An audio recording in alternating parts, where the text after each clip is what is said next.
tahu apa itu rukhsah? Rukhsah secara bahasa memiliki arti keringanan atau kelonggaran.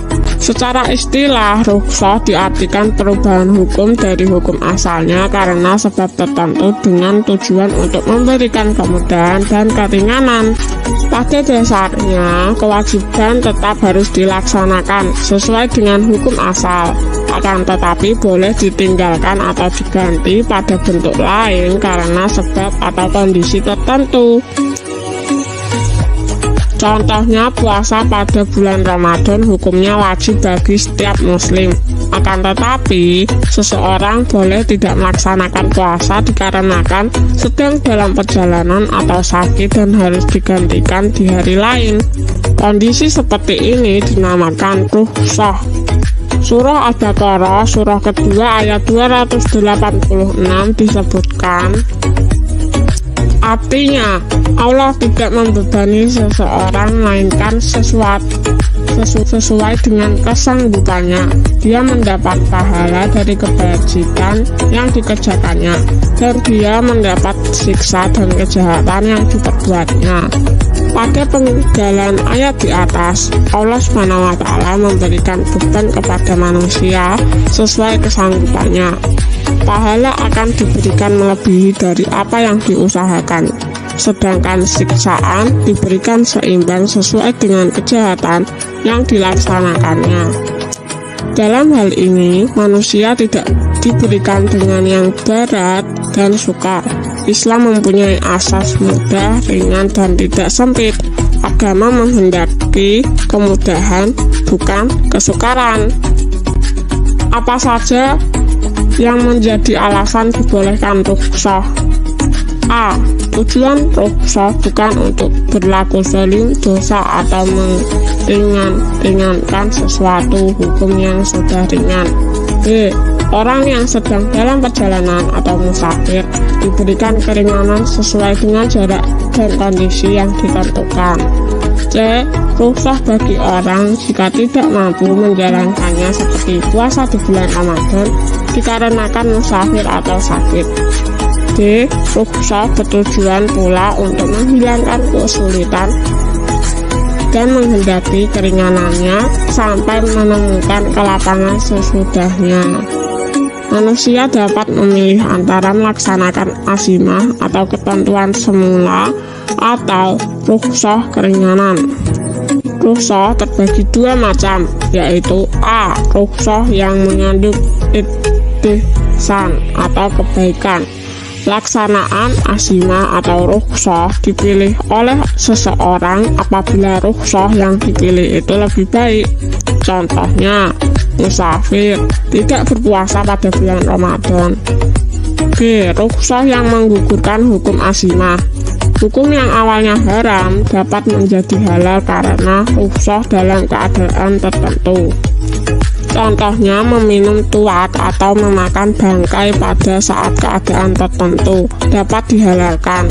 Hal ini didasari bahwa apabila perbuatan ini tidak dilakukan dapat membahayakan kesehatan atau bahkan nyawanya. Rukhsah dalam sholat. Dan apabila kamu berpergian di muka bumi, maka tidaklah mengapa kamu mengqashar sembahyangmu. Jika kamu takut diserang oleh orang kafir, sesungguhnya orang-orang kafir itu adalah musuh yang nyata bagimu. Quran Surah An-Nisa keempat ayat 101.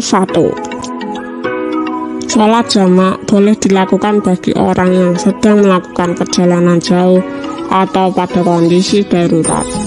Sholat jamak boleh dilaksanakan pada waktu sholat yang pertama, jamak takdim, dan waktu sholat yang kedua atau jamak takhir.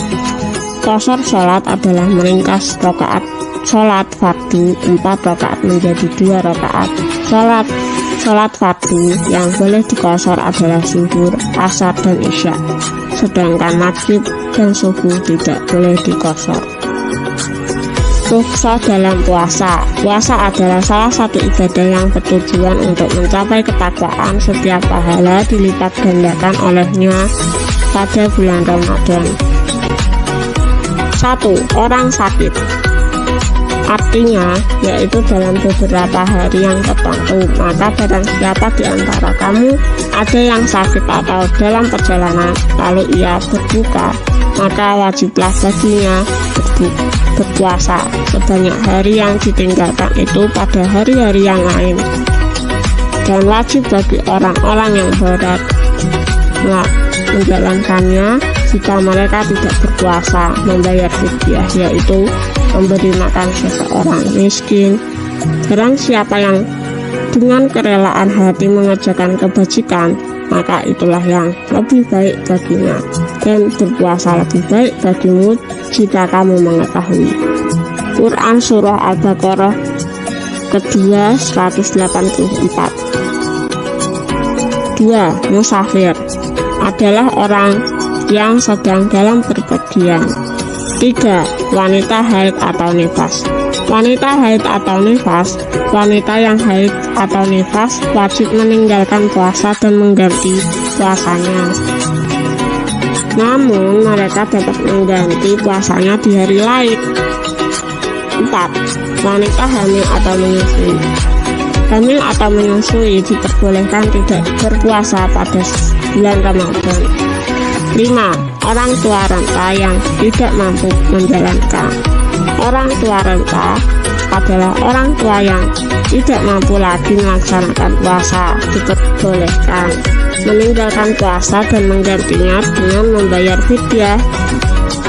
Fidyah diberikan berupa beras mentah atau sejenis seberat 1 mud atau 0,75 liter. Fidyah dapat diberikan pula berupa makanan jadi siap atau siap saji. 3. Rukhsah dalam zakat. Bagi setiap muslim, zakat merupakan kewajiban. 1. Zakat fitrah. Zakat fitrah dapat dibayar dengan uang. 2. Pembayaran zakat. Pembayaran zakat dilakukan oleh pemilik zakat atau diwakilkan. 3. Pembayaran zakat fitrah. Pembayaran zakat fitrah bertujuan untuk membahagiakan fakir miskin pada saat hari raya. Rukhsah dalam berhaji. Ibadah haji memiliki merupakan napak tilas sejarah Nabi Ibrahim alaihissalam dan keluarganya di masa lalu. Haji mabrur merupakan harapan semua jamaah haji. Mereka berupaya mengubah tingkah laku menjadi lebih baik setelah kembali ke daerah asalnya. Ibadah haji terkesan berat untuk dilaksanakannya, namun di dalamnya dapat ditemukan keringanan. 1. Hukum ibadah haji. Bagi yang mampu, ibadah haji diperuntukkan hanya bagi orang yang mampu. Ibadah haji merupakan rukun Islam yang pelaksanaannya tidak diwajibkan kecuali hanya kepada mereka yang mampu. Mampu dalam ibadah haji berhubungan dengan biaya sendiri, keluarga yang ditinggalkan, dan kemampuan fisik atau sehat selama melaksanakan ibadah haji. Pelaksanaannya, haji dilaksanakan sekali seumur hidup. 3. Penundaan ibadah haji. Pelaksanaan ibadah haji boleh ditunda meski sudah mampu. 2. Pelaksanaannya. Cara melaksanakan ibadah haji. 4. Cara melaksanakan ibadah haji. Boleh memilih tamatu, qiron, atau irfad. Pertama, irfad yaitu haji dikerjakan terlebih dahulu kemudian umroh. 2. Tamatu, yang umroh dikerjakan terlebih dahulu kemudian haji. 3. Qiron, yaitu haji dan umroh dilaksanakan secara bersamaan. 5. Boleh diwakilkan. Pelaksanaan ibadah haji boleh dikerjakan orang lain. Badal haji atau al-hajj an al-ghair melakukan ibadah haji untuk orang lain. 6. Penggantian dam. Pembayaran dam boleh digantikan dengan puasa. Pembayaran dalam ibadah haji dengan menyembelih kambing dapat diganti dengan puasa 3 hari di tanah suci dan 7 hari di tanah air. 7. Tidak bermalam di Mina. Bermalam di Mina untuk melontar jumroh bukan termasuk rukun haji melainkan wajib haji. Nabi Shallallahu Alaihi Wasallam memberikan banyak keringanan kepada para sahabat yang tidak bisa ikut bermalam di Mina atau di Musdalifah. 8. Ibadah lain yang berpahala setara dengan melaksanakan ibadah haji. Orang yang belum mampu mengerjakan haji namun beramal dengan ikhlas dan istiqomah akan diberi pahala setara ibadah haji. Namun bukan berarti orang yang mengerjakan amal tersebut tidak diwajibkan haji dan umroh, karena haji dan umroh tetap wajib bagi siapapun yang telah mampu. Hikmah rukhsah. Rukhsah dalam Islam memiliki banyak hikmah, diantaranya A. Mempermudah pelaksanaan syariat Islam. Agama tidak menghendaki kesukaran. Agama memperhatikan pelaksanaan amal sesuai dengan kemampuan. B. Pembuktian bahwa syariat Islam tidak kaku dan tidak pula ekstrim. C. Menguatkan istiqomah dalam ibadah dan cinta ajaran Islam. D. Mendorong sikap saling disiplin dan saling menghargai.